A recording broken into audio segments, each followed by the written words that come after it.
Бесіктегі баланың хан боларын кім біледі дегендей, Нұрсұлтан Әбішұлының президент боларын кім болжады дейсіз. Бірақ табиғатынан жалындап тұрған жастың түбі бір жерді жарып шығатынын жұрт сезетін еді. Нұрсұлтан Назарбаев уақыт тынысын ерте сезді.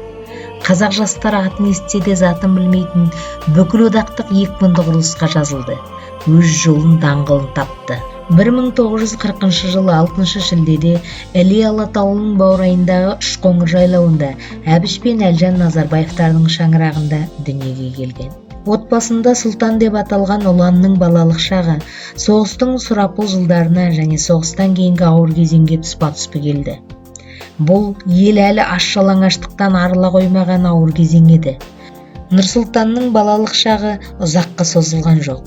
Мектепті бітіріп 18-ге таяған Нұрсұлтан өз қатарластарының арасында терең білімімен, ой-өрісінің кеңдігімен ерекше көзге түсті. Тынымсыз еңбек, спортпен жүйелі айналысу оны тығыншықтай етіп шыңдап шығарды. Ол құрбы-құрдастарына қарағанда әлдеқайда ересек сияқты көрінетін. Сол кезде оның тағы бір қыры ашылып, прагматизмге қадам басты. Теміртаудағы металлургия комбинатының құрылысына комсомолдарды жинап жатқанын білген соң, Нұрсұлтан металлург болуға бел буды. Жас Назарбаев ауқымды құрылыста жаңа үлкен өмір басталатынын, алдан жеке мүмкіндіктер мол ашылатынын қапысыз сезінді. Ол өз өміріне, өз тағдырына өзі иелік етуге бел байлап, түбегейлі шешімге бекінді. Теміртауға келген соң ол болашақ металлург ретінде Украинаға Днепродзержинск қаласындағы Днепр металлургия комбинатының жанындағы кәсіптік техникалық училищеге оқуға жіберілді. Нұрсұлтан шыныққан шымыр жастардан іріктелген домнашылар тобына қосылды. Жас Назарбаев бұлшық еті мен мінезінің мықтылығын спортта, балуандардың боз кілемінде дәлелдей білді. Осындай жекпе-жектердің бірінде ол өзінің әріптесі жергілікті украин жігіті Николай Литошканың жауырын жерге тигізді.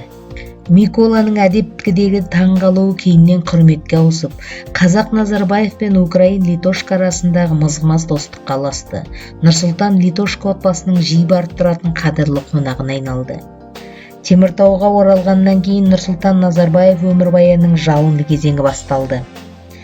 1960 жылы 3 шілдеде сол кезде Қазақстан мен Орталық Азиядағы алғашқы және бірден-бір домна пеші іске қосылды.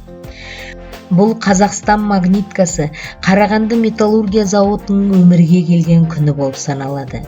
Қазақстанның алғашқы шойынын қорытуға тәжірибелі шеберлермен бірге жас металлург Назарбаев та қатысты. Ол қарметте басқа да тектес мамандықтарды игеріп, құю машинасының шойыншысы, домна пешінің гарновойы, домна цехының диспетчері, газшысы болып жұмыс істеді. Жұмыс өте ауыр еді.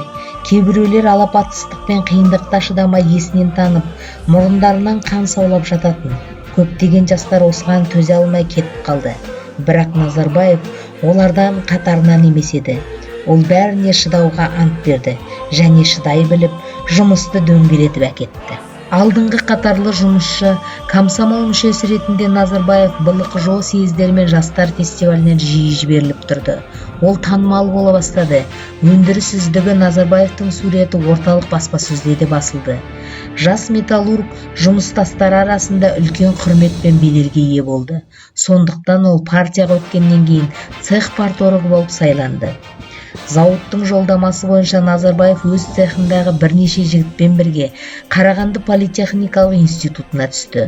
Ол онда Теміртауда тұратын талапкерлерден жасақталған ЛП-62-2 қара және түсті металл құйма өндіріс тобына бөлінді. Міне, осы кездері Нұрсұлтан Назарбаев студент болып жүріп, студенттік құрылысшылар отряды мен елімізде жаңа ашылып жатқан ауылдардың құрылысына қатысты. Осылайша 1964 жылы 64-ші студенттік құрылысшылар отряды мен Нұра ауданының Балықтыкөл ауылына тұрғын үйлер салуға келген болатын. Ауылға келген 33 студент ішінде алғашында қатардағы құрылысшы болып келіп, кейін бригадир болып сайланады. Бұл дегеннің өзі студент Назарбаевтың іскерлігі мен белсенділігін көрсетеді. Нұрсұлтан Әбішұлының курстасы Қазақстан Республикасының еңбек сіңірген металлургы Қуаныш Омашұлы бұл кезеңді былай еске алады. Жазғы айларда ол уақытта студенттер елге барып отряд құрып құрылыспен айналысатын еді. Строй отряд деп атады. Сол құрылыста біз кезектен тыс комсомол жиналысын ұйымдастырып, бұрынғы командирді орнынан түсіріп, оның орнына Нұрсұлтан сайлап алған болатынбыз. Жаңа командир отрядының бастығы Нұрсұлтан Қарағандыға барып, обком, облисполком бастықтарына жолығып, бізге Балықтыкөл совхозына Нұра ауданы керекті құрылыс материалдарын таси бастады. Сіздер білесіздер, құрылыс тез жүргізу үшін бірінші мамандар керек, екінші керек заттар қажет. Солай болып, Нұрсұлтанның пәрменімен соның арқасында біз жұмысты уақыттан бұрын бітіріп, ұмытпасам 20 күндер шамасы болса керек. Көп қаражат жинап, үсті басымызды керекті киім сатып алып, бір байып қалғанымыз бар. Өзінің курстас жолдастарының айтуынша, Нұрсұлтан Әбішұлы осы құрылыс барысында бригадир болып сайланғаннан кейін құрылыс қарқыны үдее түсті. Құрылыс материалдармен жабдықтауда облыстық басшыларға тікелей шығып, үздіксіз жеткізілуді де осы азаматтың еңбегінің арқасы деп еске алады. Сол кездері Балықтыкөл совхозының директоры Балабиев Балтабай, бас инженері Қорабай Досжанов болды. Бірге жұмыс істеген жандардың көбі кейіннен оның адамды және оған қатысты оқиғаны есте сақтайтын керемет қабілеті, үнемі бәрін ұғуға, түпкі мәніне жетуге, сұхбаттаушысын мұқият тыңдауға және түсінуге тырысатыны туралы айтып жүрді. Нұра ауданының мұрағатында осы 64-ші студенттік құрылысшылар отрядына төленген еңбекақы ведомости бойынша студенттер 218-ден 228 рубльға дейін алса, Нұрсұлтан Назарбаевқа 259 рубль төленген екен.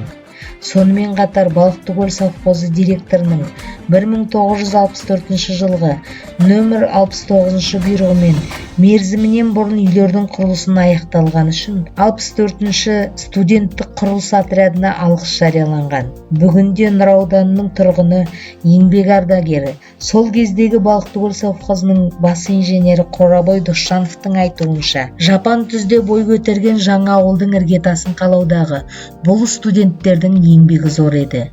Жұмысшыларға жаңа көшіп келіп жатқан елге ақшаңқан үйлерді тез арада көтеріп тұрмыстық жағдайлар жасады. Өздері де елмен бірге палаткаларда тұрып жұмыс істеді деп еске алады. Нұрсұлтан Әбішұлы неге жетсе де моншақтаған терін сұқ саусағымен сыпырып, от шашқан домна пешінің қызуына қақталып жүріп жетті. Өзінің жүрек отына сенді. Бейнеттен бойын тартпады.